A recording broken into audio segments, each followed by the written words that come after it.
सबको मेरा प्रणाम है, नमस्कार है प्यारे बच्चों। नए चैनल पे आपका नए तरीके से स्वागत करते हैं। एसके झा न्यू ये चैनल आपकी सेवा में उपलब्ध है। तो चलिए बिना किसी टाइम गंवाए हुए हम लोग चलते हैं अपने सेशन की ओर। अगर आपको आवाज सही से जा रही है तो जल्दी से एक बार एक टाइप कर दीजिए और सभी बच्चे जुड़ जाइए ताकि हम इस सेशन को स्टार्ट करें। और चलते हैं हम लोग पहले प्रश्न की ओर। पहला क्वेश्चन क्या है हमारा कि जब ये जितना भी क्वेश्चन है ये एएलपी सीबीटी 1 का क्वेश्चन है। मैं फिर से बता दूं, ये जितने भी प्रश्न आपको दिख रहे हैं ये सब एएलपी सीबीटी 1 के प्रश्न हैं।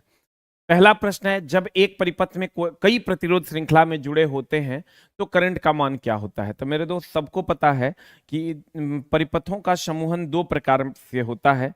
परिपथों का जो समूहन है वो दो प्रकार से होता है। एक होता है श्रेणी क्रम समूहन और एक होता है मेरे दोस्त समानांतर क्रम समूहन।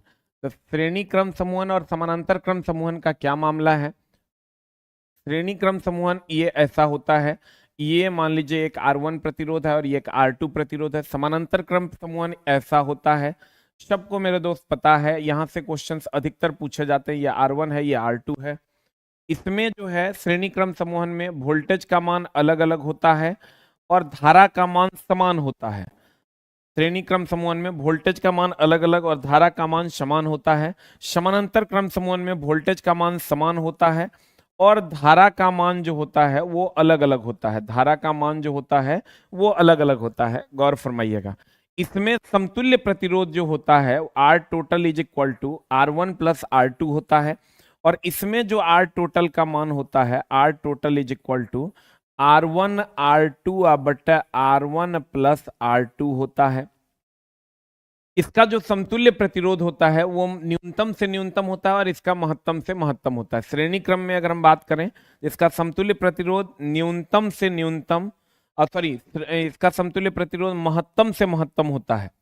इसका जो समतुल्य प्रतिरोध होता है मेरे दोस्त वो महत्तम से महत्तम होता है। मेरे दोस्त हम भी सुबह जगेंगे और आपको भी जगाएंगे। इसका समतुल्य प्रतिरोध जो होता है वो न्यूनतम से न्यूनतम होता है। इसका समतुल्य प्रतिरोध की अगर हम बात करें तो ये न्यूनतम से न्यूनतम होता है। ध्यान दीजिएगा, इसका समतुल्य प्रतिरोध महत्तम से महत्तम होता है और इसका समतुल्य प्रतिरोध की अगर हम बात करें तो ये न्यूनतम से न्यूनतम होता है। इसमें वोल्टेज का मान अलग होता है, धारा का मान समान होता है। इसमें वोल्टेज का मान समान होता है, धारा का मान अलग होता है। समानांतर में वोल्टेज समान, धारा अलग। समानांतर में वोल्टेज समान, धारा अलग। समानांतर क्रम संयोजन जो होता है ये हमारे घरों में भी होता है। घरों में अगर तुमको कह दे समानांतर क्रम संयोजन और अगर घर में नहीं कहेगा तो श्रेणी क्रम संयोजन हो जाएगा। तो घर में जो समानांतर होता है तो घर में हमारा वोल्टेज समान होता है और धारा का मान क्या होता है, अलग अलग होता है। तो मेरे दोस्त यहां से अगर हम चलते हैं, एक बच्चा लिख रहा है कि सर क्या आपको ठंड नहीं लग रही है। मेरे दोस्त ठंड नहीं लग रही है, उतनी भी ठंड नहीं है, अंदर में इनर पहने हुए हैं। अब अभी इनर खोल के तुमको दिखाएं तब तरह समझ में आएगा। दोस्त मेरे एकदम आप जैसे कंबल में हैं, सिकुड़े हुए हैं मेरे दोस्त, एकदम उठ के बैठिए और कलम पकड़िए और एकदम सरिया के जल्दी जल्दी लिखिए, क्योंकि अभी जो हम आपको क्वेश्चंस करवाने वाले हैं, जितने भी उल्टे पुल्टे क्वेश्चंस हैं वो सब हम आपको करवाने वाले हैं। इसलिए एकदम उठ के बैठ जाइए। 4 महीना अपने आप को झोंक दीजिए। इसी 4 महीने में चला आपको आपकी मंजिल मिल जाएगी। तो इस 4 महीने में बढ़िया से अपने आप को झोंक दीजिए ताकि आप हर हाल में अपनी मंजिल को पा लें। तो मेरे दोस्त एकदम यही 4 महीना है, यही रात अंतिम, यही रात बाकी। इस 4 महीने में अपने आप को एकदम झोंक देना है। तो कहते हैं इसमें वोल्टेज अलग अलग है, धारा समान है। इसमें वोल्टेज समान है और धारा क्या है, अलग अलग है। इसमें महत्तम से महत्तम होगा इसका प्रतिरोध और इसमें प्रतिरोध जो होगा वो न्यूनतम से न्यूनतम होगा। तो अब आप क्वेश्चन की दुनिया में चलिए। घर में किस क्रम में होता है, समानांतर क्रम में। कहता है जब एक परिपथ में कई प्रतिरोध श्रृंखला में जुड़े हुए होते हैं तो करंट का मान क्या होता है। तो करंट का मान हम कहेंगे बढ़ता है, कम होता है, आधा हो जाता है, एक ही रहता है। तो भैया करंट का मान इसमें धारा का मान समान होता है और वोल्टेज का मान जो होता है वो क्या होता है, अलग अलग होता है। धारा का मान समान होता है और वोल्टेज का मान क्या होता है, अलग अलग होता है। अगला कहते हैं, और अगर श्रेणी क्रम संयोजन की बात करोगे मेरे दोस्त, श्रेणी क्रम संयोजन का, तो जितना भी फ्यूज है इस श्रेणी क्रम में होता है। फ्यूज के बाद अगर हम आते हैं श्रेणी क्रम में होता है और अगर हम बात करें एमसीबी की, तो एमसीबी श्रेणी क्रम में होता है। लरी जो होता है मेरे दोस्त, जो दिवाली वगैरह में हम लोग लगाते हैं, यह भी किस क्रम में होता है? श्रेणी क्रम में होता है। जो लरी वगैरह लगाते हैं हम लोग बल्ब वगैरह का, वो किस क्रम में होता है? श्रेणी क्रम में। फ्यूज श्रेणी क्रम में होता है, एमसीबी श्रेणी क्रम में होता है। आमीटर की अगर हम बात करें, आमीटर की अगर हम बात करें तो यह भी श्रेणी क्रम में लगाया जाता है, क्योंकि ये धारा मापने वाला यंत्र है। इतना ही आपको पूछेगा। आमीटर जो है ये श्रेणी क्रम में लगाया जाता है। और अगर हम बात करें मेरे दोस्त समानांतर क्रम की, तो समानांतर क्रम में अगर हम बात करें समानांतर क्रम की, समानांतर क्रम में घर में जो वायरिंग होता है ये समानांतर क्रम में होता है। उसके बाद आप वोल्ट मीटर ले लीजिए, वोल्ट मीटर वोल्टेज नापता है, वोल्ट मीटर भी आपका समानांतर क्रम में होता है। जो वोल्ट मीटर होता है मेरे दोस्त, वो भी हमारा समानांतर क्रम में होता है। और घर में भी जो हम लोग वायरिंग करते हैं वो किस क्रम में होता है? समानांतर क्रम में होता है। वोल्ट मीटर भी समानांतर क्रम में लगाया जाता है। जबकि आमीटर की अगर बात करोगे तो ये श्रेणी क्रम में लगाया। धारा मापी यंत्र श्रेणी क्रम में, वोल्टेज मापी यंत्र समानांतर क्रम में लगाया जाता है। तो इतना क्वेश्चन आपको पूछा जाता है मेनली। अगले प्रश्न की ओर चलते हैं। कहते हैं सेल्सियस को केल्विन में, ये हमेशा ध्यान रखिएगा, चला x डिग्री सी को केल्विन में बदलने के लिए x प्लस 273 जोड़ते हैं तब ये केल्विन में बदलता है। और x केल्विन को डिग्री सी में बदलना है तो बताइए जल्दी से कमेंट्स कीजिए क्या क्या क्या आंसर हो जाएगा। x माइनस 273 डिग्री सी करेंगे, x डिग्री सी को केल्विन में बदलना है x प्लस 273, और x केल्विन को डिग्री सी में बदलना है x माइनस 273 कर देंगे। तो मेरे दोस्त अब कैसे आपको पता चलेगा? आप देखिए c का पोजीशन ABCD में 3 है और k का पोजीशन 11 है। तो 3% से 11% में जाना है तो जोड़ देना है 8, और 11% से 3% में आना है तो घटा देना है 8। ध्यान दीजिएगा, 3 से 11 में जाना है तो जोड़ देना है, यानी सेल्सियस से केल्विन में जाना है तो जोड़ देना है, और केल्विन से सेल्सियस यानी 11 से 3 में आना है तो घटा देना है। आप गौर से देखिए, यहाँ 3% से 11% में गए, के का पोजीशन ABCD में 11 है तो जोड़ देंगे, 11% से जब 3% में जाएंगे तो घटा देंगे। अब जल्दी से बता दीजिए, क्वेश्चन जब एग्जाम हॉल में आएगा ना मेरे दोस्त, यहाँ पर आप कंफ्यूज कर जाइएगा। बताइए जल्दी से आंसर क्या हो जाएगा, व्हाट इज द आंसर? दिए गए मेरे दोस्त, पढ़ना ही एकमात्र विकल्प है आपके पास, आप ये जान लीजिए, और बहुत ज्यादा पढ़ना ही एकमात्र विकल्प है आपके पास। इसलिए एकदम पढ़ाई जी जान से लग जाइए और खूब मन लगा के पढ़िए। पीछे की बातों पर अब बहस करने से कोई फायदा नहीं है। हम उम्मीद करते हैं कि आप लोग अपनी पढ़ाई को एकदम पॉजिटिव तरीके से लीजिएगा और खूब मन लगा के पढ़िएगा। अब तो साल में 5-5 एग्जाम आपको देखने को मिलेगा। अब ये नहीं कहना कि सर लगता है बिक गए हैं, मेरे दोस्त बिकने की बात नहीं है। हम शिक्षक हैं और हमेशा पॉजिटिव रास्ते ही हमको सक्सेस दिलाते हैं, ऐसा खुद भी मानते हैं और बच्चों को भी बताते हैं। तो बताइए चला जी आंसर क्या हो जाएगा। कहते हैं बदलने के लिए आपको निम्न में से क्या करना होगा, तो हम कहेंगे भैया कि दिए गए तापमान में 273 गुना करके जोड़ने पर, किससे? सेल्सियस यानी 3% से 11% में जाना है तो जोड़ देना होगा। दिए गए तापमान में 273 जोड़ देने पर हम ये प्राप्त कर सकते हैं। देख लो, 3% से 11% में जाना है तो 11% में जाना है तो ऑब्वियस सी बात है, 3% से 11% में जाना है तो क्या कर देना है? जोड़ देना है। 11% से 3% में जाना है तो घटा देना है। चलते हैं अगले प्रश्न की ओर। 4 किलोग्राम वजन है, m का मान है 4 किलोग्राम, वजन की एक वस्तु स्थिर स्थिति में है, निरंतर बल लगाने पर यह 5 मीटर प्रति सेकंड की गति प्राप्त करता है। v का मान है 5 मीटर पर सेकंड। तो बल द्वारा किया गया कार्य क्या होगा? तो कार्य अगर निकालना है तो देखो, कार्य का बहुत सारा फॉर्मूला है। कार्य की अगर हम बात करें तो ये एफ एस कॉस थीटा भी एक फॉर्मूला है, एफ एस भी एक फॉर्मूला है, एम जी एच भी एक फॉर्मूला है, और आज जान लीजिए कि हाफ एम भी स्क्वायर भी एक फॉर्मूला है। जैसे शक्ति बराबर जो होता है ये कार्य बटा समय होता है, तो कार्य बटा समय अगर होता है मेरे दोस्त, कार्य का फॉर्मूला एक एफ एस कॉस थीटा भी होता है, एफ एस कॉस थीटा भी होता है, अब बटा टी हो जाएगा समय है तो, या एफ एस बटा टी हो जाएगा, या अगर हम बात करें मेरे दोस्त तो एफ एस बटा टी हो जाएगा, या अगर हम बात करें एम जी एच बटा टी हो जाएगा, या अगर हम बात करें हाफ एम भी स्क्वायर बटा टी हो जाएगा। तो ये सब फॉर्मूला शक्ति के लिए मान्य है। जो आपको दिया हुआ रहेगा। अब एम और भी दिया हुआ रहे, एफ और एस दिया हुआ रहेगा तो ये फॉर्मूला लगाएंगे, एम जी एच दिया हुआ रहेगा ये फॉर्मूला लगाएंगे, एम और भी दिया हुआ रहेगा ये फॉर्मूला लगाएंगे। तो कहते हैं अभी हम लोगों को जो कार्य निकालना है, कार्य के लिए हम लोग खाली कार्य के लिए क्या जानते थे कि एफ एस कॉस थीटा होता है, लेकिन अब जानिए कि एम जी एच ऊर्जा है, कार्य करने की क्षमता को ऊर्जा कहते हैं, मतलब ऊर्जा भी एक प्रकार का कार्य ही है। तो मेरे दोस्त इधर आते हैं, अगर हम कि कार्य की बात करते हैं तो कार्य बराबर हो जाएगा, कार्य बराबर यहां एम और भी दिया हुआ है तो ये हो जाएगा हाफ एम भी स्क्वायर, हाफ एम, एम का मान कितना है मेरे दोस्त 4, इंटू भी स्क्वायर बोले तो 5 का स्क्वायर, तो ये हो जाएगा 2 दूनी 4, 5 चौका 25, 25 चौका 100, तो ये हो जाएगा मेरे दोस्त 50 joule is the answer, is the right answer. देखिए बच्चा हमेशा ये जानता है कि कार्य बोले तो एफ एस कॉस थीटा, बोले तो एम जी एच, बोले तो एफ एस कॉस थीटा, लेकिन अब जानिए कि एम जी एच एक प्रकार की ऊर्जा है, स्थितिज ऊर्जा है, यह भी एक प्रकार का कार्य है, क्योंकि कार्य करने की क्षमता को क्या कहते हैं, ऊर्जा कहते हैं। हाफ एम भी स्क्वायर ये गतिज ऊर्जा है, तो ऊर्जा एक प्रकार का कार्य ही तो है, क्योंकि कार्य करने की क्षमता को ही तो क्या कहते हैं, ऊर्जा कहते हैं। तो बताइए आंसर क्या हो जाएगा, 50 joule is the right answer. वैसे ही शक्ति बराबर कार्य बटा समय होगा, तो कार्य के जगह पर एफ एस कॉस थीटा भी दे सकते हैं, एफ एस भी दे सकते हैं अगर थीटा का जिक्र नहीं है तो, या एम जी एच भी दे सकते हैं, या हाफ एम भी स्क्वायर भी दे सकते हैं, ये सब कार्य के जगह जा सकता है। जल्दी से लिख लीजिए, फिर हम लोग आगे की ओर चलते हैं। सिर्फ पढ़ाई पढ़ाई और पढ़ाई, यही चिला आपके जीवन को बदल सकता है। और अभी जो भी लोग बहुत सारी बातें सोच रहे होंगे, तो मैं आपको चला बता दूं कि ऐसा नहीं है। पहले भी वो चूंकि 5 साल में वैकेंसी आती थी इसलिए 60,000 दिखता है, तो अब हर साल आपको 15,000 वैकेंसी अगर मिल रही है तो कहीं ना कहीं वो गलत नहीं होगा। आप लोग खूब मन लगा के तैयारी कीजिए। अब जो चीजें हैं उसमें पॉजिटिविटी की तलाश करनी होगी और तब आगे बढ़ना होगा, तभी हमारा काम होगा।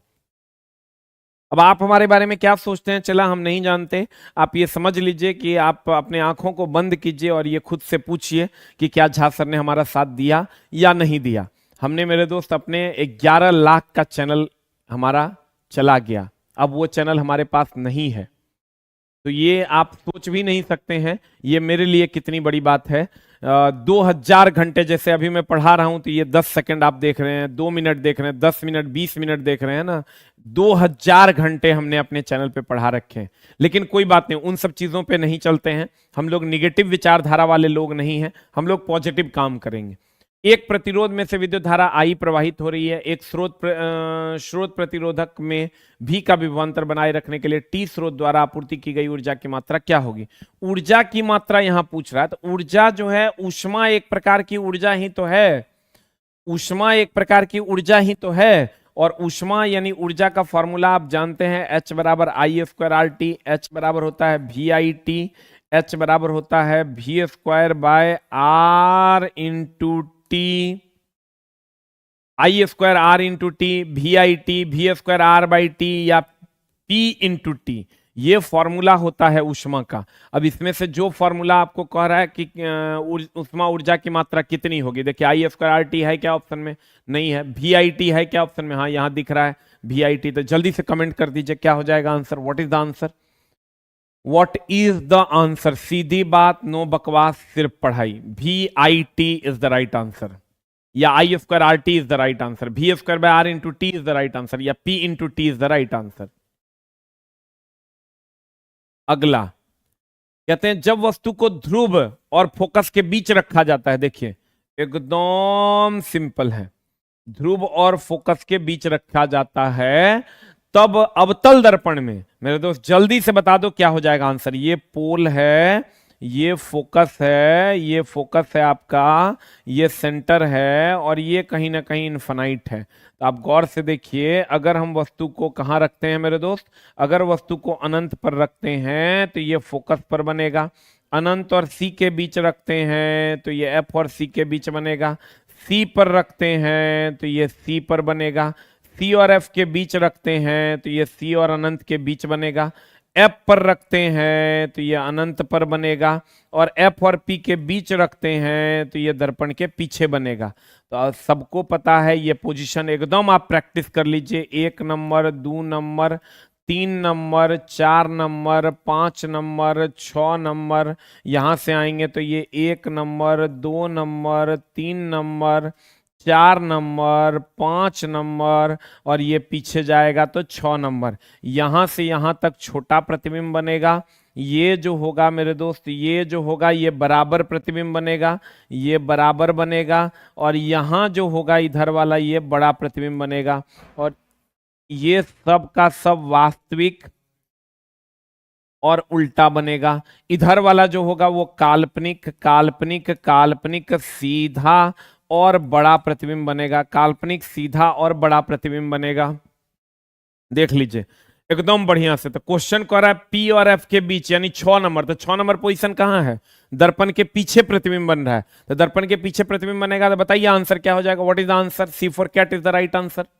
जब वस्तु को ध्रुव यानी P और F के बीच रखा जाता है तो अवतल दर्पण द्वारा बनाए गए छवि को की स्थिति क्या होगी? अवतल दर्पण द्वारा बनाए गए छवि की स्थिति का पता P और F के बीच जब रखेंगे दर्पण के पीछे बनेगा, जो बनेगा काल्पनिक, सीधा और बड़ा। आंसर जल्दी से बता दीजिए क्या हो जाएगा? What is the answer? Answer हो जाएगा सी फॉर कैट। अगला, ध्वनि हवा में 333 मीटर पर सेकंड की चाल से यात्रा करती है। इस प्रकार 1 सेकंड में 333 मीटर की दूरी किसके द्वारा तय की जाती है? तो गौर फरमाइएगा, एक और 333 मीटर पर सेकंड के वेग से ध्वनि गमन करती है। 1 सेकंड में 333 मीटर की दूरी किसके द्वारा तय की जाएगी? तो ध्वनि के द्वारा तय की जाएगी। ध्वनि क्या है? तो ध्वनि कण है, ध्वनि रिसीवर है, ध्वनि स्रोत है, ध्वनि अशांति है। अशांति को ही तो हम लोग ध्वनि कहते हैं। और ध्वनि तरंग कैसा तरंग है? ध्वनि तरंग दाब तरंग है, ध्वनि तरंग प्रत्यास्थ तरंग है। ध्वनि तरंग की अगर बात करोगे तो ये यांत्रिक तरंग है। ध्वनि तरंग ये यांत्रिक तरंग है। देखो, ध्वनि तरंग दाब तरंग है, लेकिन ये दाब पर निर्भर नहीं करता। जैसे आपको कहेगा ध्वनि तरंग किस पर निर्भर नहीं करता है, तो कहेंगे दाब पर निर्भर नहीं करता है। कहेगा ध्वनि तरंग दाब तरंग है, कहेंगे हाँ है। जैसे किसी का नाम आम कुमार है, तो ऐसा थोड़े है कि वो खाली आमे पर निर्भर करेगा। तो ध्वनि तरंग का नाम दाब तरंग है, लेकिन यह दाब पर निर्भर नहीं करता। ध्वनि अगर कहेगा किस पर निर्भर नहीं करता, ध्वनि निर्भर नहीं करता, अगर दे दे ध्वनि निर्भर नहीं करता, तो कहेंगे किस पर निर्भर नहीं करता मेरे दोस्त? दाब पर निर्भर नहीं करता। अगर कह दे आपको ध्वनि निर्भर नहीं करता, तो कहेंगे दाब पर निर्भर नहीं करता। किस पर निर्भर नहीं करता मेरे दोस्त? दाब पर निर्भर नहीं करता है।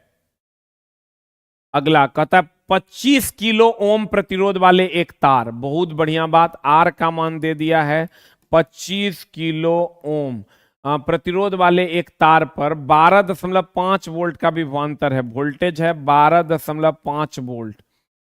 प्रवाहित होने पर विद्युत धारा मिली एम्पियर में ज्ञात कीजिए। तो एकदम सिंपल है ये ओम्स लॉ का, लेकिन उतना सिंपल है नहीं। आई बराबर होता है V बाय आर।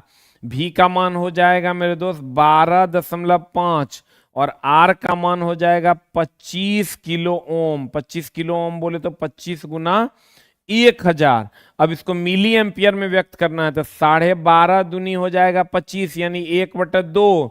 1/2 बोले तो 0.5। इस 12.5 दूनी 25 1/2, तो 1/2 बोले तो 0.5। 1000 ऊपर चल जाएगा तो ये हो जाएगा 10⁻³ इसको मिली लिख सकते हैं। ये हो गया इतना एम्पियर, इतना मेरे दोस्त एम्पियर है, इसको हम लोग लिख सकते हैं 0.5 मिली एम्पियर। चूंकि 10⁻³ के बदले हम लोग मिली लिखेंगे। अब जल्दी से बता दीजिए क्या हो जाएगा answer? What is the answer? A for Apple. यह आई बराबर V बाय आर ए पर है ओम्स लॉ पे, लेकिन चला इस सब एएलपी सीबीटी 1 का पूछा हुआ प्रश्न है। जितना भी है ये सब एएलपी सीबीटी 1 का ओरिजिनल क्वेश्चन है, और कितना ट्रिकी क्वेश्चन है वो आप देखने की कोशिश कीजिए मेरे दोस्त। एकदम हाथ धो के 3.5 से 4 महीना पढ़ जाओ, आगे तुमको इस साल खाली 5 गो एग्जाम देखने को मिलेगा। तो कहते हैं आई बराबर होता है V बाय आर। V का मान कितना है? 12.5 और R का मान कितना है? 25 किलो ओम। तो 25 गुना किलो के बदले 1000 कर दिए, तो 12.5 दूनी 25 1/2 ये 0.5 हो गया। अब 1000 ऊपर चल जाएगा 10⁻³ हो जाएगा 0.5 इंटू 10⁻³, तो 0.5 milli ampere is the right answer. अगला क्वेश्चन एकदम यूनिट का ध्यान रखना होगा। किसी धारावाही परिपथ में दो बिंदुओं के बीच विद्युत डैश एक इकाई आवेश को एक बिंदु से दूसरे बिंदु तक स्थानांतरित करने के लिए कार्य के बराबर होता है। देखो एकदम सिंपल, हम बात करते हैं प्रवाह का कारण। प्रवाह का कारण की अगर हम बात करें तो एकदम सिंपल लफ्जों में धारा प्रवाह का कारण क्या है? धारा प्रवाह का कारण है मेरे दोस्त विभवांतर। अगर हम बात करें मेरे दोस्त ऊष्मा प्रवाह का कारण, ऊष्मा प्रवाह का कारण है तापांतर। एकदम सीधी बात, नो बकवास, सिर्फ पढ़ाई। कहते हैं धारा प्रवाह का कारण कौन है? विभवांतर। ऊष्मा प्रवाह का कारण कौन है? तापांतर। उठलने जा रहा है, उठोन रे चोट्टा, उठ उठ उठ उठ उठ उठ उठ, एकदम सुतले सुतल देखेगा। उठ जा, उठ जा मेरे दोस्त, क्योंकि तुझे अपनी मंजिल को पाना है। मम्मी को क्या कह के आया था तुम? मेरे दोस्त तोरा जगाना मेरा काम है और तोरा जगना ये तुम्हारा काम है। तो कहते हैं मेरे दोस्त धारा प्रवाह का कारण कौन है? विभवांतर। ऊष्मा प्रवाह का कारण कौन है? तापांतर। और अगर हम बात करें द्रव का प्रवाह का कारण क्या है? स्तर में अंतर या घनत्व में अंतर, या घनत्व में अंतर। जल्दी से लिख लो। धारा प्रवाह का कारण विभवांतर है, ऊष्मा प्रवाह का कारण तापांतर है, द्रव के प्रवाह का कारण घनत्व में अंतर है। तो आंसर जल्दी से यहां क्या हो जाएगा, जल्दी से बताओ। कहते हैं इकाई आवेश को एक बिंदु से दूसरे बिंदु तक ले जाते हैं विभवांतर के कारण। विभवांतर के कारण Q बराबर मेरे दोस्त IT होता है। Q आवेश है, Q बराबर IT होता है। तो आवेश का SI मात्रक कूलम्ब है, लेकिन इसका एक SI मात्रक एम्पियर सेकेंड भी है। Ampere second, I for ampere, T for second. इसी एम्पियर सेकेंड को हम लोग कूलम्ब भी कहते हैं। इसी एम्पियर सेकेंड को हम लोग कूलम्ब भी कहते हैं। इसी एम्पियर सेकेंड को हम लोग क्या कहते हैं? कूलम्ब भी कहते हैं। धारा की अगर हम बात करें तो धारा एक अदिश राशि है। धारा की अगर हम बात करें तो धारा एक अदिश राशि है, लेकिन अगर वहीं धारा घनत्व दे देगा, देखो धारा, अगर विद्युत धारा की हम बात करें मेरे दोस्त, तो विद्युत धारा की अगर हम बात करें, विद्युत धारा एक अदिश राशि है। विद्युत धारा एक अदिश राशि है। विद्युत धारा कैसी राशि है मेरे दोस्त? विद्युत धारा एक अदिश राशि है, लेकिन धारा घनत्व की अगर हम बात करें तो ये सदिश राशि है। ये हमेशा ध्यान रखना, धारा जो है वो अदिश राशि है और धारा घनत्व जो है वो सदिश राशि है। धारा एक अदिश राशि है और धारा घनत्व जो है वो सदिश राशि है। अगला सीमेंस कहते हैं, गौर फरमाइएगा। अगर चालकता की बात करें तो प्रतिरोध बराबर होता है, ये जो विद्युत चालकता है, विद्युत चालकता को हम लोग G से डिनोट करते हैं। G को बोले तो चालकता, चालकता, चालकता, और चालकता बराबर होता है 1 बाय प्रतिरोध। 1 बाय प्रतिरोध, 1 बाय प्रतिरोध, प्रतिरोध बोले तो R। चालकता बराबर होता है 1 बाय प्रतिरोध। इसको हम लोग लिख सकते हैं 1 बाय ओम, इसी को लिख सकते हैं पर ओम, इसी को लिख सकते हैं उल्टा ओम, इसी को हम लोग लिखते हैं महो, इसी को हम लोग लिखते हैं साइमेन। देख लो, चालकता बराबर 1 बाय प्रतिरोध। प्रतिरोध का उल्टा होता है मेरे दोस्त चालकता। अब ध्यान देना, हम बोले मेरे दोस्त 7 दिन में वो सारे उल्टे पुल्टे प्रश्न जो आपको दिक्कत कर सकते हैं, जो स्मार्ट हैं या जो पढ़ना है, वो सब हम आपका कंप्लीट करवा देंगे। 140 क्वेश्चन लगभग, पीटी का जो भी छटा हुआ क्वेश्चन होगा वो हम आपको करवा देंगे। लेकिन अगर आपको पढ़ना है तो, नहीं पढ़ना है तो कोई बात नहीं, आप सो भी सकते हैं मेरे दोस्त। लेकिन हमको ये पता है मेरे दोस्त कि जिसको मंजिल पाना है उसको नींद नहीं आती है, वो दिन में आंख खोलकर सपने देखा करते हैं। तो कहते हैं मेरे दोस्त G बराबर 1 बाय R है, तो 1 बाय प्रतिरोध, तो 1 बाय प्रतिरोध तो बोले तो प्रतिरोध का ओम होता है 1 बाय ओम। ओम ऊपर जाएगा पर ओम, ये हो जाएगा उल्टा ओम, ये हो जाएगा महो, और ये हो जाएगा साइमेन। तो बताओ आंसर क्या हो जाएगा? साइमेन किसका मात्रक है? विद्युत चालकता का। विद्युतशीलता बोले तो कुछ नहीं होता है, पारगम्यता भी कुछ नहीं है, वाट बटा स्टेरेडियन भी कुछ नहीं है। तो आंसर क्या हो जाएगा, जल्दी से बता दो। आंसर हो जाएगा C।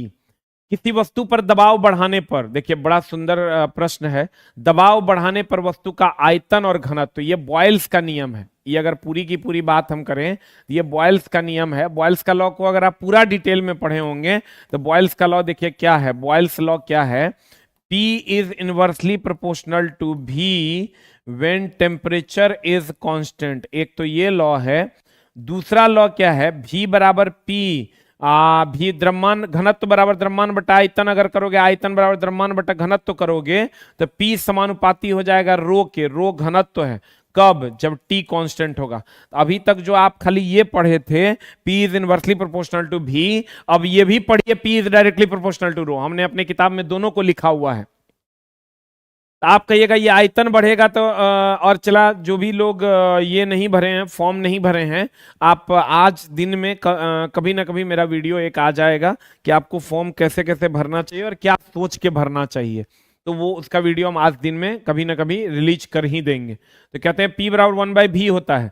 तो आयतन बढ़ेगा तो दाब जो है वो घटेगा, आयतन घटेगा तो दाब जो है वो बढ़ेगा। यहाँ घनत्व बढ़ेगा तो दाब बढ़ेगा, घनत्व घटेगा तो दाब का मान क्या होगा? घटेगा।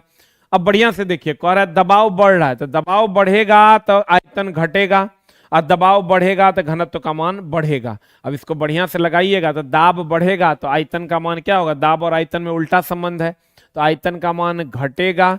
और अगर हम बात करें उसका घनत्व, घनत्व क्या होगा? तो दाब बढ़ाइएगा तो घनत्व का मान भी बढ़ जाएगा। तो आंसर जल्दी से बता दीजिए क्या हो जाएगा? बढ़ता है। आंसर जल्दी से बता दीजिए, घटेगा और बढ़ेगा। तो what is the answer? B for ball is the right answer. क्या हो जाएगा मेरे दोस्त? Answer B for ball is the right answer. तो ये हमेशा ध्यान रखिएगा, ये बॉयल्स लॉ है। अगर यही हम चार्ल्स लॉ की बात करें, चार्ल्स लॉ की बात करें तो चार्ल्स लॉ क्या होता है जल्दी से बता दीजिए। पीबीटी बीसीजी अगर आपने पढ़ा होगा तो V is directly proportional to T when P is the constant, ये चार्ल्स लॉ है। और गेलुसाक लॉ की अगर हम बात करें, गेलुसाक लॉ की अगर हम बात करें, गेलुसाक लॉ की अगर हम बात करें तो P is directly proportional to T when volume is constant, when volume is constant. ये हो गया बॉयल्स लॉ, चार्ल्स लॉ और गेलुसाक लॉ। ये तीन प्रकार के लॉ हैं। ऑब्वियसली आप पढ़े ही होंगे, नहीं पढ़े हैं तो आपको पढ़ना है। आप जल्दी से किताब खोलिए और पढ़ना शुरू कीजिए। कहते हैं उच्चतम उष्मा चालकता वाले अधातु की पहचान कीजिए। देखिए, राधेक ईंट जो है, लकड़ी है, पानी है और बर्फ है। उच्चतम उष्मा चालकता वाले अधातु, अधातु जो है इसमें कौन हो जाएगा? जल्दी बताओ। इसमें उच्चतम उष्मा चालकता वाला अधातु हो जाएगा बर्फ, क्योंकि सबसे ज्यादा उष्मा का चालन यही करता है। आप कहिएगा बर्फ, तो हम बोले थे अच्छे अच्छे प्रश्न करवाएंगे। आप कहिएगा बर्फ तो उष्मा का कुचालक है सर। नहीं, बर्फ उष्मा का कुचालक है, तो ये जो बाकी ऑप्शन है वो भयानक वाला कुचालक है। अगर बाकी ऑप्शन, कुछ लोग कहेंगे सर उष्मा चालकता तो पानी की होती है, पानी की होती है चला, लेकिन इसकी विशिष्ट उष्माधारिता बहुत ही उच्च होती है, या बहुत अधिक उष्मा ग्रहण करता है, अब बहुत कम चालन करता है। पानी, पानी का ही गुण है, बहुत अधिक उष्मा ग्रहण करता है, बहुत कम चालन करता है। इसलिए आपका जो आंसर हो जाएगा वो हो जाएगा बर्फ। बर्फ इज द राइट आंसर। घनत्व की भी अगर हम बात करें तो घनत्व जो है वो पानी का ज्यादा होता है और बर्फ का कम होता है। लेकिन अगर ऊष्मीय चालकता की बात करें, अगर हम ऊष्मीय चालकता की बात करें तो मेरे दोस्त ऊष्मीय चालकता किसकी ज्यादा होती है? ऊष्मीय चालकता बर्फ की ज्यादा होती है और पानी की कम होती है। पानी की अगर हम बात करें, विशिष्ट उष्माधारिता उच्च होती है। विशिष्ट उष्माधारिता जो होती है वो उच्च होती है। पानी की अगर हम बात करें तो विशिष्ट उष्माधारिता जो होती है इसकी वो उच्च होती है। पानी की अगर हम बात करें तो विशिष्ट उष्माधारिता जो होती है इसकी वो क्या होती है? उच्च होती है। ऊष्मीय चालकता की अगर हम बात करें तो बर्फ की सबसे ज्यादा और पानी की उससे कम होती है। जबकि घनत्व की बात करें तो पानी का ज्यादा होता है और बर्फ का कम होता है। इसीलिए तो बर्फ तैरता है। बर्फ का होता है 900 केजी पर मीटर क्यूब और पानी का होता है 1000 केजी पर मीटर क्यूब। तो आंसर क्या हो जाएगा मेरे दोस्त? आपका बर्फ हो जाएगा।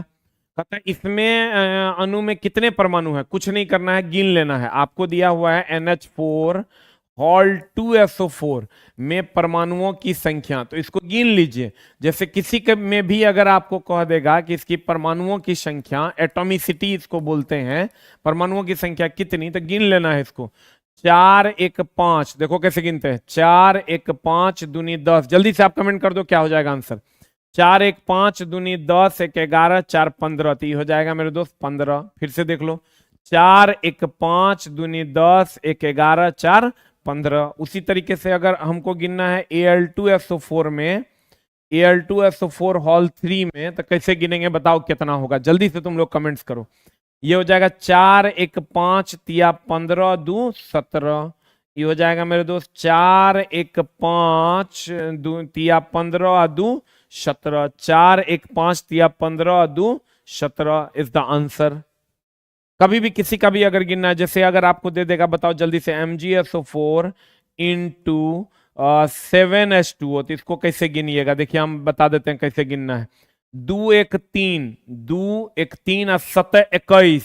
फिर से देख लो, 2 1 3 7 21, 4 25 1 26 1 27। देख लो, 1 2 1 3 7 21 4 25 1 26 1 27। क्योंकि mg 1 है, s 1 है, o 4 है, तो ये हो जाएगा 4 1 5 1 6। ये हो जाएगा 2 1 3 7 21, 21 और 6 हो जाएगा कितना? 27। mg, m और g अलग अलग नहीं है, mg दोनों एक है। अगला, रासायनिक गुणों में से मेंडलीफ ने कौन से तत्वों द्वारा बनाए गए यौगिकों का ध्यान केंद्रित किया? देखो, अगर मेंडलीफ में कुछ लोग कार्बन और हाइड्रोजन मार देते हैं, जबकि इसका सही आंसर होगा हाइड्रोजन और ऑक्सीजन। बताओ क्या होगा आंसर? हाइड्रोजन और सोडियम की, कार्बन और हाइड्रोजन की, हाइड्रोजन और ऑक्सीजन। मेंडलीफ ने जो ध्यान दिया था, मेंडलीफ की अगर हम बात करें मेरे दोस्त, तो मेंडलीफ ने ध्यान आकर्षित किया था हाइड्रोजन और ऑक्सीजन के ऊपर। और अगर हम बात करें, मेंडलीफ ने जो ध्यान आकर्षित किया था वो हाइड्रोजन और ऑक्सीजन के ऊपर ध्यान आकर्षित किया था। और बाद में अगर हम कहें जोड़ा किसको, तो बाद में जोड़ा स्कैंडियम को, गैलियम को, और स्कैंडियम को, गैलियम को और जर्मेनियम को। अगर कहेगा बाद में किसको जोड़ा, तो स्कैंडियम, गैलियम और जर्मेनियम को। ध्यान किस पर आकर्षित किया? हाइड्रोजन और ऑक्सीजन पे। अब मेंडलीफ सबको पता है परमाणु भार के आधार पर किया था। मेंडलीफ की अगर हम बात करें तो परमाणु भार के आधार पर किया था। मेंडलीफ ने किसके आधार पर किया था मेरे दोस्त? परमाणु भार के आधार पर किया था। तो अब जल्दी से बता दो आंसर क्या हो जाएगा? कार्बन और हाइड्रोजन के, हाइड्रोजन और ऑक्सीजन? आंसर हो जाएगा हाइड्रोजन और ऑक्सीजन। हाइड्रोजन और कार्बन मिला के हाइड्रोकार्बन का निर्माण करते हैं। अगर कहेगा हाइड्रोकार्बन में कौन होता है, तो कहेंगे हाइड्रोजन और कार्बन। हाइड्रोजन और सोडियम नहीं होगा, कार्बन और सोडियम भी नहीं होगा। सोडियम की अगर हम बात करें, इसको चाकू से काट सकते हैं, और ये जल से अभिक्रिया करेगा। जब जल से अभिक्रिया करेगा तो कौन गैस देगा? हाइड्रोजन गैस देगा। 100 बार का पूछा हुआ है।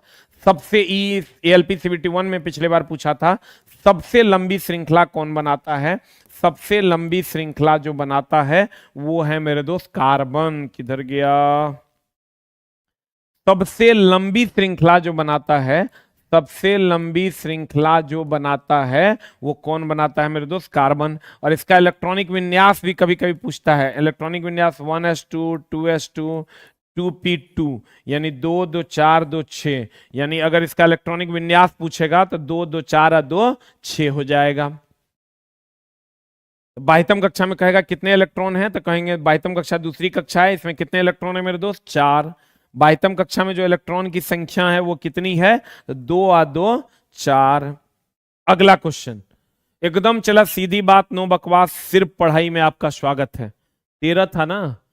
13 के बाद चलते हैं मेरे दोस्त 14 नंबर क्वेश्चन पे। जल्दी से एकदम, क्या क्या कमेंट्स कर रहा है रे भाई मेरा। कहते हैं H2O और Cl2 मिलके बनाता है HCl और O2। H2O2 किसके रूप में कार्य करता है? देखो चला, एक होता है ऑक्सीकरण। ध्यान देना, बढ़िया से हम पढ़ा देते हैं। इसका अगले क्वेश्चन में भी हम लोग यूज करेंगे। हम चला जो मॉडरेट टू टफ क्वेश्चन है वही लेकर आएंगे अगले 7 दिन तक। इजी इजी क्वेश्चन लाके तुम्हारा टाइम नहीं बर्बाद करेंगे। जो मॉडरेट टू टफ क्वेश्चन है वो सब हम आपको 7 दिन में पढ़ा देंगे। जिन बच्चों को पढ़ना होगा वेलकम है आपका। ऑक्सीकरण, ऑक्सीकरण की अगर हम बात करें, ऑक्सीकरण, उपचयन, उपचयन, उसके बाद अपचायक, अपचायक, उसके बाद अवकारक, अवकारक, ये सब एक है। उसके बाद हम लोग आते हैं अवकरण, अवकरण, अपचयन, अपचयन, उपचायक, उपचायक, ऑक्सीकारक, ऑक्सीकारक, ऑक्सीकारक, ये सब मेरे दोस्त एक है। अब अगर हम बात करें कि इसमें क्या होता है, इसमें ऑक्सीजन जुड़ता है, ऑक्सीजन जुड़ेगा और मेरे दोस्त हाइड्रोजन जो है वो हटेगा। इसमें अगर हम आते हैं तो इसमें ऑक्सीजन जो है वो हटेगा और हाइड्रोजन जो है वो जुटेगा। देख लो, इसमें ऑक्सीजन जुड़ेगा, हाइड्रोजन हटेगा, इसमें ऑक्सीजन हटेगा और हाइड्रोजन जुड़ेगा। अब कह रहा है कि बताइए H2O2 कैसा काम करता है। H2O2 से आप गौर से देखिए, H2O2 से ऑक्सीजन हट रहा है। Here oxygen is in minus, oxygen minus हो रहा है। आप जल्दी से बता दीजिए 14 नंबर का आंसर क्या हो जाएगा। What is the answer? Oxygen इससे मेरे दोस्त माइनस हो रहा है, तो ऑक्सीजन माइनस हो रहा है मतलब ये वाला टर्म, और ये वाला टर्म में देखिए ये चारों में से कोई एक ऑप्शन में है क्या? अवकरण ऑप्शन में है नहीं, अपचयन ऑप्शन में है नहीं, उपचायक ऑप्शन में है, उपचायक है, और ऑक्सीकारक भी नहीं है। तो बताइए H2O2 किसके रूप में कार्य कर रहा है? जल्दी से बता दीजिए किसके रूप में कार्य कर रहा है। तो ऑक्सीकारक तो है ही ना, है। इससे H2O2 से ऑक्सीजन हट रहा है, तो हट रहा है मेरे दोस्त, इसका मतलब ये एक ऑक्सीकारक है। देख लो यहां ऑक्सीजन हट रहा है, इसका मतलब ये क्या है? ऑक्सीकारक है। फिर से समझ लो, हमने कहा ऑक्सीकरण, उपचयन, अपचयक, अवकारक। अवकरण, अपचयन, उपचयक, ऑक्सीकारक। इसमें ऑक्सीजन जुटता है, हाइड्रोजन हटता है, इसमें ऑक्सीजन हटता है, हाइड्रोजन जुटता है। तो मेरे दोस्त H2O2 में से ऑक्सीजन हट रहा है, तो ऑक्सीजन हट रहा है, तो ऑक्सीजन हट रहा है, इसका मतलब ये वाला टर्म में से कोई एक ऑप्शन होगा। अब देख लो कौन सा ऑप्शन होगा, और ये वाला टर्म में एक ऑप्शन है, एक ऑक्सीकारक है, तो ये आंसर हो जाएगा। जल्दी से लिख लीजिए।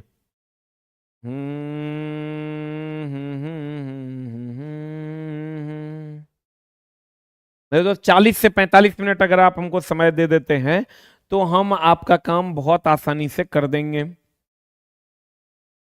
अगला, एक मिश्र धातु। देखो मिश्र धातु की अगर हम बात करें तो मिश्र धातु के रूप में बताओ कौन है। जैसे आप पीतल ले लो, पीतल ले लो, उसके बाद आप सोल्डर ले लो, ये सब मिश्र धातु में आता है। तो बताओ इस सोल्डरे को ले लो ना, एगो सीसा और टीन का मिश्रण होता है, सीसा और टीन का मिश्रण होता है, ये मिश्र धातु है। मिश्र धातु होता है जब धातु में कुछ मिलाते हैं, धातु में अगर कुछ मिला देते हैं तो उसको मिश्र धातु कहते हैं। तो बता, इस सीसा और टीन है, सोल्डर सीसा और टीन का मिश्रण खूब पूछा जाता है।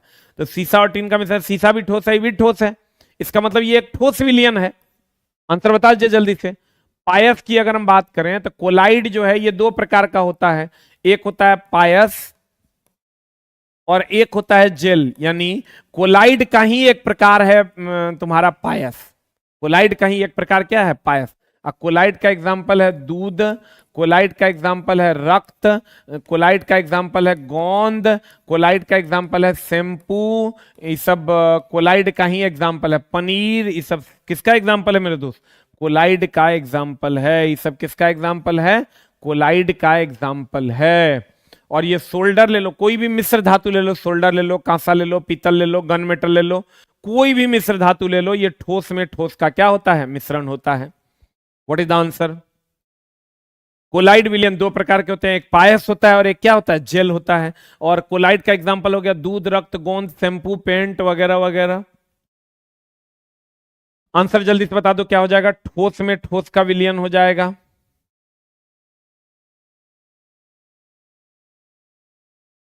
And the next question is, अगले क्वेश्चन की ओर चलते हैं। अगला क्वेश्चन क्या करना, निम्नलिखित में से कौन सा कथन प्रयोग करने के लिए गलत होगा? देखो कितना लेवल का क्वेश्चन है, बढ़िया समझो। एक तत्व का एक मोल, देखो तत्व हो, यौगिक हो या मिश्रण हो, इस सब का एक मोल हो सकता है, सब का एक मोल हो सकता है जो उसका द्रव्यमान होगा, सबका एक मोल होगा। और वो एक मोल क्या होगा मेरे दोस्त? सबका जो एक मोल होगा वो एक मोल क्या होगा? वो उसका द्रव्यमान होगा। अब गौर से समझना, तब तत्व, यौगिक और मिश्रण सबका एक मोल जो होगा वो उसका क्या होगा? द्रव्यमान होगा। अब तत्व के सूक्ष्मतम कण को क्या कहते हैं मेरे दोस्त?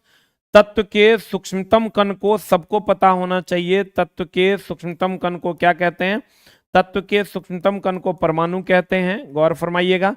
यौगिक के सूक्ष्मतम कण को अणु कहते हैं। याद ना रहे तो याद रखिए, छोटका के बड़का अब बड़का के छोटका, यानी यौगिक के छोटका होगा अणु और तत्व छोटा है इसका होगा बड़ा परमाणु। कहते हैं कौन सा कथन प्रयोग करने के लिए गलत है? एक तत्व का एक मोल सही है, क्योंकि तत्व यौगिक मिश्रण सबका एक मोल होता है। यौगिक का एक मोल ये भी सही है, और एक तत्व का एक परमाणु एकदम सही है, तत्व का परमाणु एकदम सही है। यौगिक का परमाणु गलत है, देखो यौगिक के अणु होते हैं, यहीं पर गलत हो गया। अब बता दीजिए जल्दी से आंसर क्या हो जाएगा। किसी का भी तत्व यौगिक या मिश्रण का एक मोल हो सकता है, लेकिन तत्व के सूक्ष्मतम कण को परमाणु, यौगिक के सूक्ष्मतम कण को अणु कहते हैं। तो तत्व का एक मोल सही है, यौगिक का एक मोल सही है, तत्व का एक परमाणु वो भी सही है, क्योंकि तत्व के परमाणु होते हैं, यौगिक के अणु होते हैं। इसलिए आंसर जल्दी से बता दीजिए क्या हो जाएगा। What is the answer? D for dog is the answer.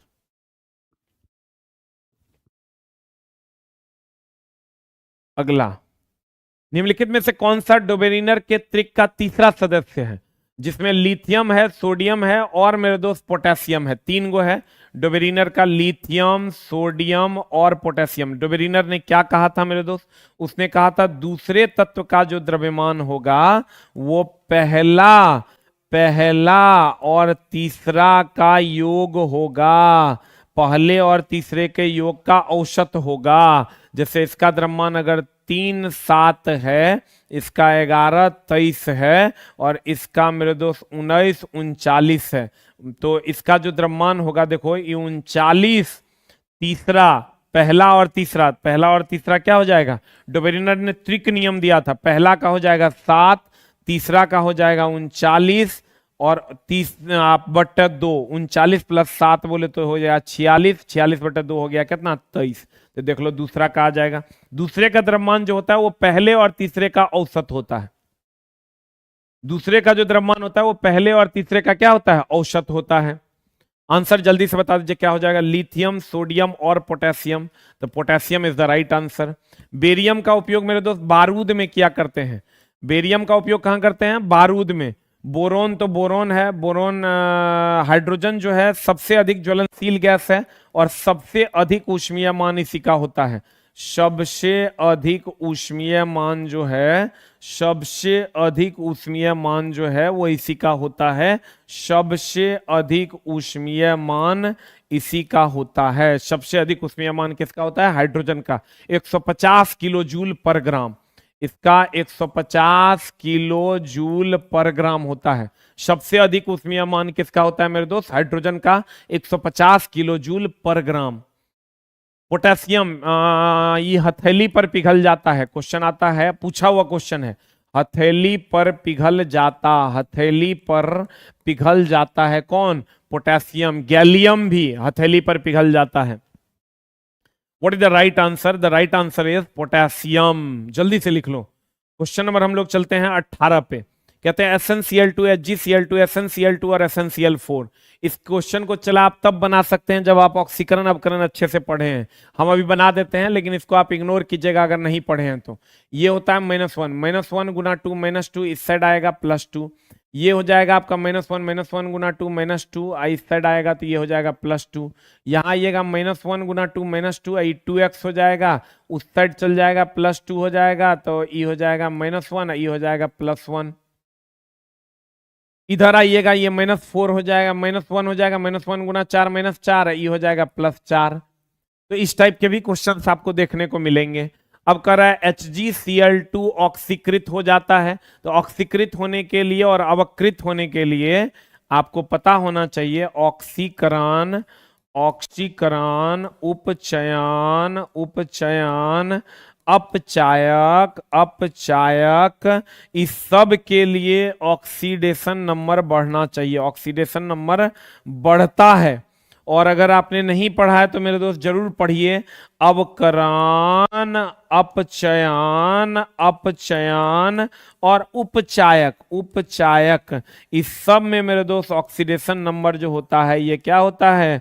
घटता है। अब बढ़िया से देख लो, कहते हैं मेरे दोस्त HgCl2 ऑक्सीकृत हो रहा है। HgCl2 में यहाँ ये तो -1 फिक्स है, यहाँ 2 से हो रहा है Hg का 1, तो मेरे दोस्त ऑक्सीकृत नहीं हो रहा है, क्योंकि ऑक्सीकृत तब होगा जब बढ़ेगा। यहाँ देखो 2 से 2 से 1 हो रहा है तो घट रहा है, तो घटेगा इसका मतलब ऑक्सीकरण नहीं अवकरण हो रहा है, तो ये ऑप्शन नहीं होगा। FnCl2 ऑक्सीकृत हो रहा है, देखो FnCl2 में 2 है, अब 2 से हो गया 4, इसका मतलब ये ऑक्सीकृत हो रहा है, तो यही आपका आंसर हो जाएगा। बाकी इसका मतलब गलत होगा। आंसर हो जाएगा 18 का क्या हो जाएगा, जल्दी से बता दो। B for ball is the right answer. लेकिन ई आप इग्नोर कीजिए अगर आपने कभी नहीं पढ़ा है तो, और नहीं पढ़ा है तो इसको पढ़िए मेरे दोस्त। अभी बहुत समय है, जो जो चीजें आपने नहीं पढ़ी है उसको पढ़ना पड़ेगा मेरे दोस्त। एक लाइन का बात है, अगर हम कंटेंट अच्छा देंगे तो हमसे बच्चे पढ़ने आएंगे। आप कंटेंट अच्छा बनाइएगा तो आपका रिजल्ट होगा। मेहनत हमको भी करना है, मेहनत आपको भी करना है, इसलिए खूब मन लगा के हम मेरा चला 14 घंटा क्लास रहता है, 15 घंटा। तुम्हारे पास जो अभी आज खड़े हैं वो 16वें घंटे में खड़े हैं, इसलिए मेरे दोस्त खूब मन लगा के पढ़ना। उत्तक क्या है देखो, सबसे पहले तो एमिनो अम्ल होता है। एमिनो अम्ल की अगर हम बात करें तो एमिनो अम्ल से हम लोग किसका निर्माण करते हैं, एमिनो अम्ल से हम लोग निर्माण करते हैं मेरे दोस्त एमिनो अम्ल। एमिनो अम्ल से प्रोटीन का निर्माण होता है, ध्यान देना। एमिनो अम्ल से प्रोटीन का निर्माण होता है, प्रोटीन से हम लोग उत्तक का निर्माण करते हैं, उत्तक से हम लोग अंग का निर्माण करते हैं, अंग का निर्माण करते हैं, और अंग से हम लोग शरीर का निर्माण करते हैं। ध्यान देना, एमिनो अम्ल से प्रोटीन का निर्माण, प्रोटीन से उत्तक का, उत्तक से अंग का, अंग से शरीर का। अब अगर हम कहते हैं जो उत्तक होता है वो सबके लिए, सभी के लिए समान होता है, अंग अलग अलग होता है, किसी का पूंछ होता है, किसी का ई। अगर हम बात करें उत्तक की, अगर हम बात करें तो ये सबके लिए मेरे दोस्त समान होता है, और अगर अंग की हम बात करें तो ये सबका अलग अलग होता है। अब हमको ये बताओ, सब उत्तक लगभग सबका समान ही होता है, लेकिन अंग सबका क्या होता है, अलग अलग। अब आंसर बता दो क्या हो जाएगा। कहते हैं वे कोशिकाएं जो मूल रूप से समान होती है परंतु दिखने और कार्य करने में भिन्न होती है। वे कोशिकाएं जो मूल रूप से भिन्न होती है परंतु दिखने और कार्य करने में समान होती है। वे कोशिकाएं जो मूल रूप से दिखने और कार्य करने में भिन्न होती है। वे कोशिकाएं जो मूल रूप से दिखने और कार्य करने में समान होती है। बताइए क्या हो जाएगा आंसर। ए की बी किसी की डी, जल्दी बता दीजिए क्या हो जाएगा। ई कोशिकाएं जो उत्तक होती है, चला वो दिखने में और कार्य करने में दोनों में समान होता है, लेकिन अंग जो है वो दिखने में भी अलग होता है और कार्य करने में भी अलग होता है। जल्दी बता दो आंसर क्या हो जाएगा, व्हाट इज द आंसर, जल्दी बताओ what is the answer. T की D, D for dog is the right answer. जल्दी से लिख लो, उत्तक हर तरीके से समान, अंग हर तरीके से अलग। पुरुष में प्राथमिक यौन अंग कौन सा है, बता, सबको पता होगा, टेस्टिस का नाम सुना होगा मेरे दोस्त। टेस्टिस जो है ये स्पर्म का निर्माण करता है। टेस्टिस की अगर हम बात करें तो ये स्पर्म का निर्माण करता है। आंसर जल्दी से तुम लोग बता दो। This is the last question of today's class. कल फिर मिलेंगे हम लोग 6 बजे, 6:05, 6:10 से हम लोग चला लाइव होंगे, और एकदम तैयार हो जाइए। 7 क्लास में जितने टफ टफ क्वेश्चन है वो हम करवा देंगे आपको, लेकिन उसके लिए चला आपको कमर कस लेना है।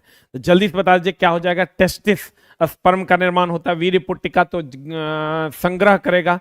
प्रोस्ट्रेट जो है वो स्पर्म को प्रोस्ट्रेट की अगर हम बात करें तो प्रोस्ट्रेट जो है वो स्पर्म को गाढ़ा करता है, गाढ़ा और सफेद करता है, गाढ़ा और सफेद करता है, गाढ़ा और सफेद करता है। अगर हम प्रोस्ट्रेट की बात करें तो ये स्पर्म को गाढ़ा और सफेद करता है। तो वास्ट डिफरेंस का कोई खास काम नहीं है। बताओ प्राथमिक यौन अंग पुरुष का क्या है मेरे दोस्त, टेस्टिस, क्योंकि यहीं पर स्पर्म का क्या होता है, निर्माण होता है। चलिए एक बार शॉर्ट रिवीजन हम लोग कर लेते हैं।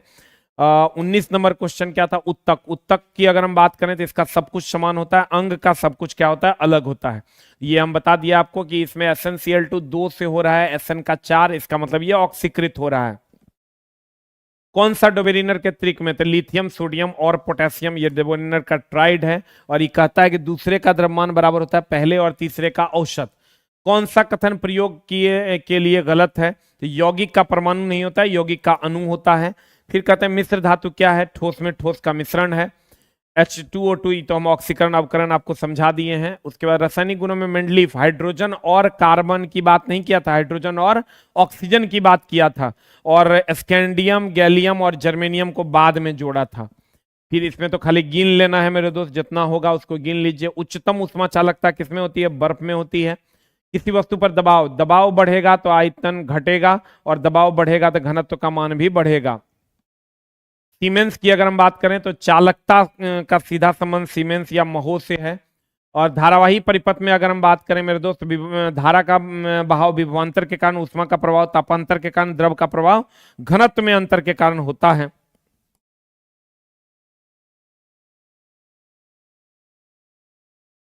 घनत्व में प्रवाह के अंतर के कारण होता है। फिर इसको तो चला V बराबर आई आर से, खाली यूनिट का ध्यान रखना।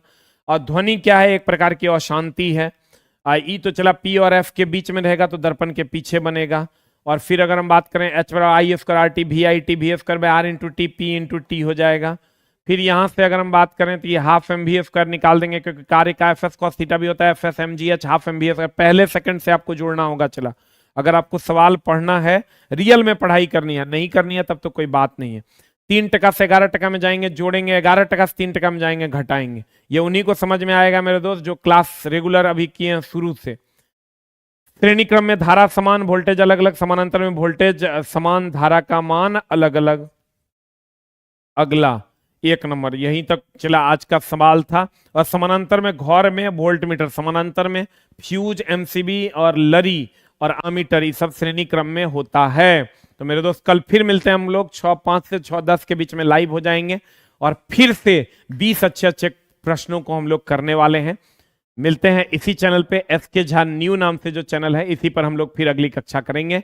और कल यानी आज जो है हम लोग एक कौन सा बोर्ड चुनना है उस पर भी वीडियो आ जाएगा। और कौन सी बुक्स हमारी आ रही है और आ चुकी है, मेरी चला बुक जो है 2-3 बुक्स जो आ रही है, मैथ, रीडिंग और साइंस का एक स्पेशल कॉन्सेप्ट पे बुक आ रहा है, जिससे इतना प्रीवियस ईयर एक भी नहीं खरीदना है और सिर्फ उतने पढ़ के 2000-2500 क्वेश्चन सब्जेक्ट वाइज पढ़ के आपका सारा प्रीवियस ईयर अपने आप पढ़ा जाएगा। और उसके बाद समय बचेगा तो पढ़िएगा, लेकिन उसी को मेनली आपको टारगेट करना है जो हम आपको देने वाले हैं। 3 किताबें आपको मिलने जा रही है और वो तीनों किताबें बहुत ही लाभप्रद आपके लिए साबित होंगी। और कल हम किताबों का लिस्ट भी हम आपको देने जा रहे हैं और कैसे कैसे आपको तैयारी करना है। एक और वीडियो हमारा कल आएगा जिसमें हम ऑफलाइन में जो भी टेस्ट हो रहा है वो आप ऑनलाइन में कैसे एक्सेस करके दे सकते हैं और उसका डिस्कशन कैसे कर सकते हैं, उस पर भी हम कल एक वीडियो लाने वाले हैं। बाकी 9 तारीख से आपको बैच मिलेगा। 9 तारीख से आपको, यानी कल से आपको बैच मिल जाएगा। 9/2/2024 से आपको बैच मिल जाएगा, ऑनलाइन में भी और ऑफलाइन में भी। ऑनलाइन अगर आप हमारा बैच लेना चाहते हैं तो आप आस ऑफिशियल हमारा ऐप है, इससे जुड़कर आप हमसे बैच ले सकते हैं। और मेरे दोस्त रही बात चैनल की, तो एक बड़ा चैनल था जो चला गया, लेकिन कोई बात नहीं, आप लोग जिन्हें जितना साथ दिया उसके लिए मेरे दोस्त 100 बार धन्यवाद है। आप कोई बैच लें ना लें, किसी टीचर से पढ़ें, हमको उतना फर्क नहीं पड़ता है। अगर यूट्यूब में भी पर भी आकर अगर आप फ्री में भी कंटेंट जो हम पढ़ाते हैं उतना भी अगर आप आत्मसात कर लेते हैं, ये मेरे लिए बड़े सौभाग्य की बात होगी। तो मिलते हैं हम लोग कल की कक्षा में। Thank you very much, love you all, नमस्कार।